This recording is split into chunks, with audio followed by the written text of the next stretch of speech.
Berani retas ponsel Kapolda Jateng, nasib ayah dan anak berakhir pilu. Inilah sosok peretas ponsel Kapolda Jawa Tengah, Irjen Ahmad Lutfi, dengan modus mengirimkan link APK berkedok undangan. Sosok peretas ponsel Kapolda Jateng, Irjen Ahmad Lutfi, ditangkap setelah seminggu melancarkan aksinya.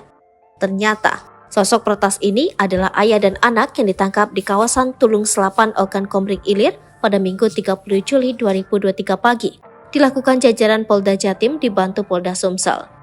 Di Reskrimum Polda Sumsel, Kombes Pol M. Anwar Rekso Wijojo membenarkan jika pihaknya membackup penangkapan tersebut. Kasubdit 3 Jataras Polda Sumsel Kompol Agus Prihadinika mengatakan total keseluruhan anggota Polda Sumsel yang membantu penangkapan ada 23 orang dan ditambah 4 orang anggota dari Polda Jateng sehingga total 27 orang anggota. Agus menerangkan saat ditangkap pada Minggu 30 Juli 2023 pagi, kedua pelaku berada di rumahnya di Desa Kayu Ara, Kecamatan Tulung Selapan, Kabupaten Oki.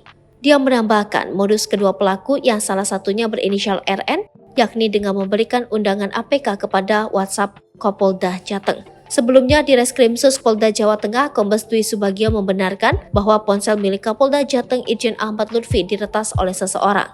Dia menjelaskan saat ini polisi telah menangkap pelaku yang melakukan peretas ponsel milik Kapolda Jateng. Kedua pelaku sudah ditangkap di Palembang, Sumatera Selatan. Senin sore, kedua pelaku akan dibawa dari Sumsel ke kota Semarang menggunakan pesawat. Kedua pelaku bakal dilakukan pemeriksaan di wilayah hukum Polda Jateng. Dia mengaku belum bisa menjelaskan soal detail peristiwa kasus peretasan tersebut. Untuk itu, dia berharap penangkapan pelaku yang ada di luar pulau itu bisa lancar agar bisa dilakukan pemeriksaan. Sebelumnya, Kombes Pol Dwi Subagio menjelaskan pelaku meretas ponsel Kapolda Jateng menggunakan aplikasi APK yang dikirimkan ke ponsel itu. Disinggung mengenai kerugian yang diakibatkan oleh peristiwa ini, menurut Kombes Subagio masih dalam penghitungan. Dikatakannya, aksi peretasan ponsel Kapolda Jateng Irjen Pol Ahmad Lutfi tersebut terjadi pada pekan lalu. Pihaknya tidak memaparkan lebih lanjut perkara tersebut.